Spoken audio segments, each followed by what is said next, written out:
Self-sufficient means being capable of providing for your own needs. So what is a self-sufficient home?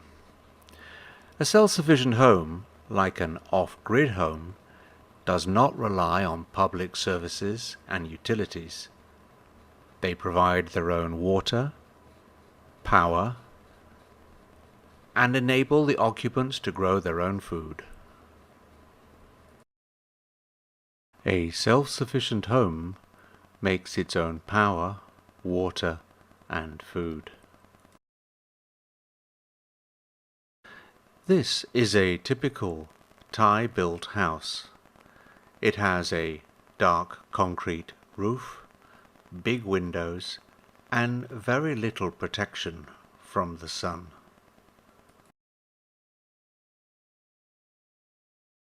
By comparison, my house has a white steel roof, tiny windows, and lots of protection from the sun. The better insulated the house is, the less power it will need. Foam is a good insulator, and so I have used it underneath the house and between each of the floors. Foil has great reflective properties and it prevents heat from entering the house. So I have used foil between the walls of my house and underneath the roof. The walls of my house are made up of 2 blocks, and in between the blocks I have foil and foam, and I use spray foam to fill any gaps. The blocks I have used are aerated blocks, and they contain tiny pockets of air. The roofing material with foam and foil attached. Painting the walls white reflects solar radiation. A wraparound roof prevents sunlight from falling on the walls and windows. I have a fly roof which prevents heat build-up due to the open space underneath it. A thermal imaging camera will show where heat has entered the building. This Thai house clearly has a very hot roof and heat coming through the windows. My bedroom has very small windows which are set up high under the wraparound roof, and a thermal image camera shows that very little heat is coming in. Natural cooling. Hot air rises and can escape at the top of the building. So why are all these doggies lying here by the doorway to the kitchen?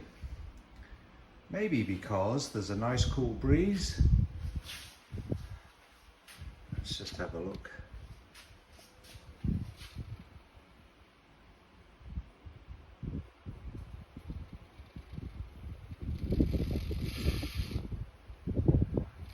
Peaking at 2.5 meters per second. So that is air that is being sucked in to the living room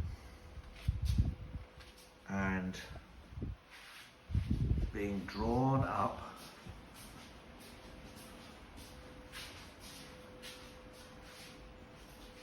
and out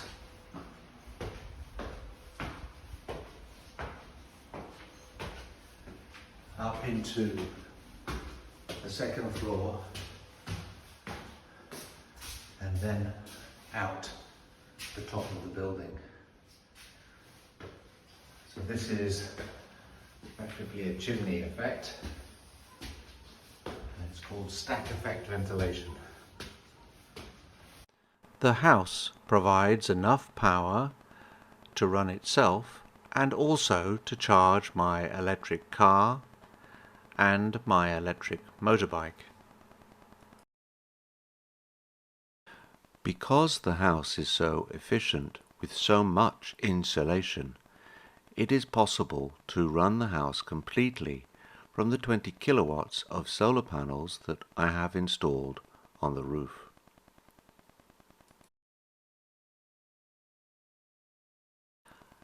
Excess power produced during the middle of the day is stored in home batteries for nighttime use.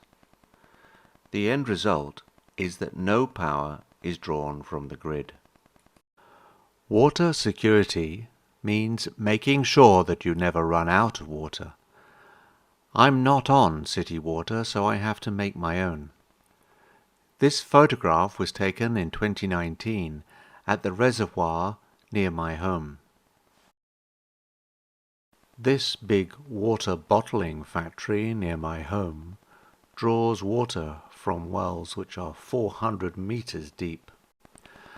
My first plan was to install 86 meters of oversized rain guttering and to collect that rainwater in 22 15,000-litre tanks at the back of my house. The rainwater goes through 2 filtration systems, one for household use and one for drinking. We added a solar thermal water heater that uses the power of the sun to produce hot water. The next thing we did was to dig a big pond at the end of the garden. To keep the water clear, we added a solar aerator which oxygenates the water.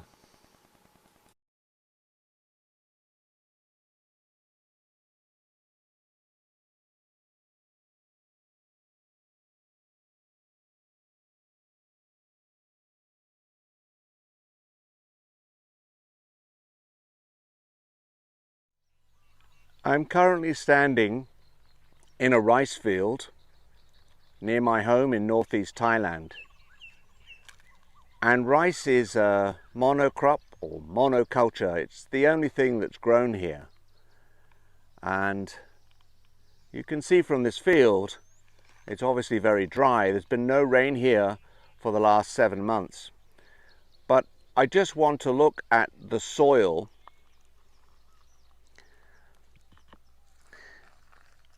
And you can see that there is no sign of life. This soil is effectively dead. There's no bugs, there's nothing growing. And so the only way to make this soil productive is by adding fertilizer. The trouble with adding chemical fertilizers to the land is that it's not sustainable. Regenerative agriculture uses organic material from one plant to feed the soil and other plants. We are trying to copy what nature does in a tropical rainforest by creating a food forest.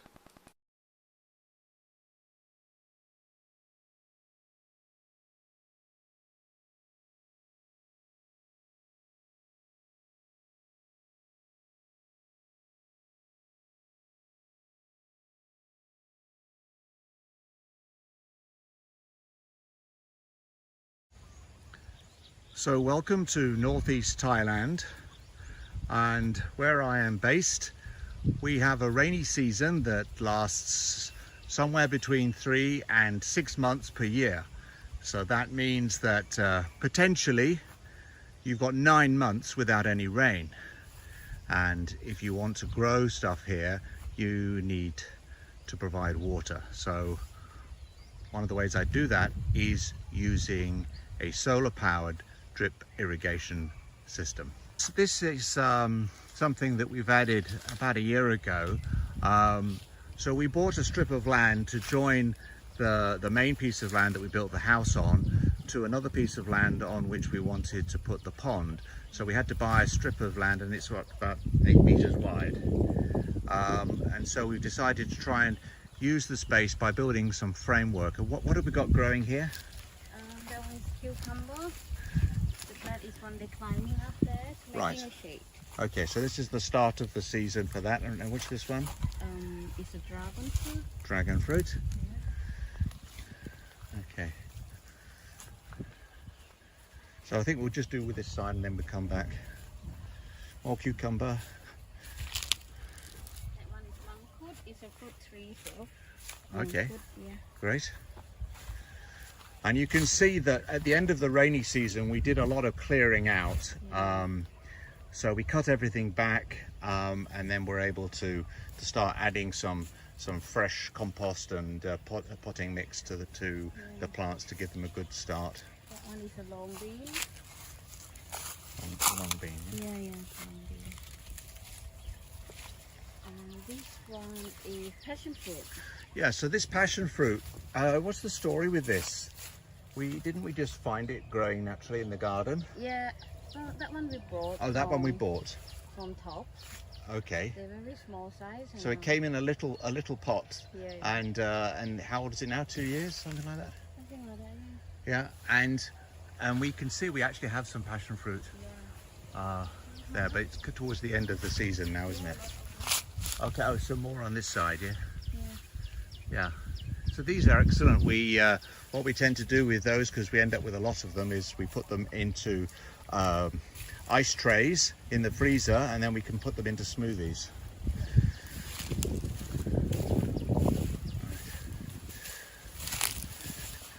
Okay, and here we have lime trees. We have a few lime trees here. Obviously, they just started off as just basic little twigs a couple of years ago. Another palm. That one is coconut. Oh, that's a coconut tree. Yeah. Okay, coconut tree. Another lime tree. Mango. Lime tree. Another coconut. Another lime tree.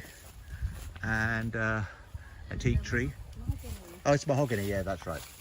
We try to do some shade. Yeah, that's right. A couple more lime trees. And we now come to, is this switched on? I think it needs switching on, this one, so we can see it in operation.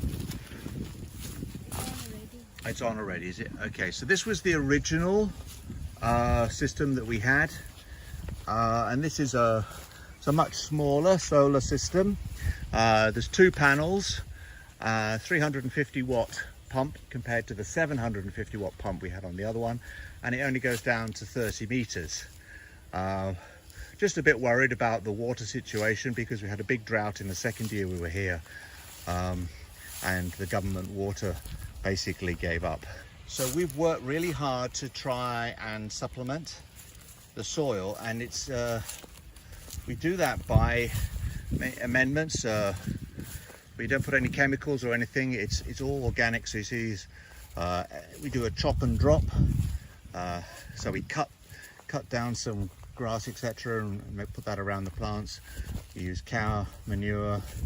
We use burnt rice husks. That's the black. So the rice husks are a byproduct of rice farming, and they're used in a bioelectric plant. So they're burnt to produce electricity. And the burnt rice husks are a byproduct of that process. So it's but they're great for the garden. There's a lot of carbon in them. So we have a vegetable bed over near the pond. You see where those steel bars were, the steel posts, that's a vegetable bed. And we have another one here. And this is lots of tomatoes in here. And pumpkins, and what else have we got? I just know Thai name. มะเขือเทศ มะเขือยาว มะเขือเปราะ All right. Yeah. Okay, so we're going to expand this again. We love these concrete pipes because they're open at the bottom. Yeah. And we just add the supplements in. You can see here's one that hasn't got anything in it yet. So it's just very easy to grow stuff in the raised beds. Yeah. And you can see that we're just starting now. We do this every year. We have cow manure, and we have the burnt rice husks over there, which I'll show you in a second. And this is coconut husks. So this is great stuff. And I've got my 3-bin composting system, which gets a bit taken over during the rainy season, so that all needs cutting back. And this is all a preparation. Is every year what I do is I build a great big container for my potting mix, and this will all be filled with the burnt rice husks. Thank you, Rambo, for mixing it all together. Yeah, so this will be burnt rice husks, this will be cow manure, this will be coconut husks. Maybe we have a chipper as well, so we put some wood chips in that as well. So this will all be filled and all go onto the garden. And these straw bales, we run those, how many a year do we normally buy of those? About 300 bales a year. Yeah, and they'll rot down in a year. By the end of the rainy season, they're just gone. It's really worth looking to see what the soil looks like when you've actually got some amendments on it. If you remember, we looked at the dry dirt. I forgot to show you. I'll just go back to have a little look. In this section here, it's very obvious what the soil looks like by comparison, because there's a lot of activity going on in this zone here.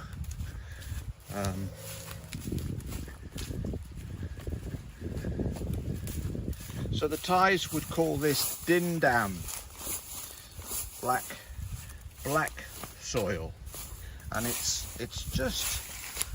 that's all rotted down organic material, and that's what we want to do in the garden. We want to be able to create our own soil, not use any chemicals, and just end up with a productive garden.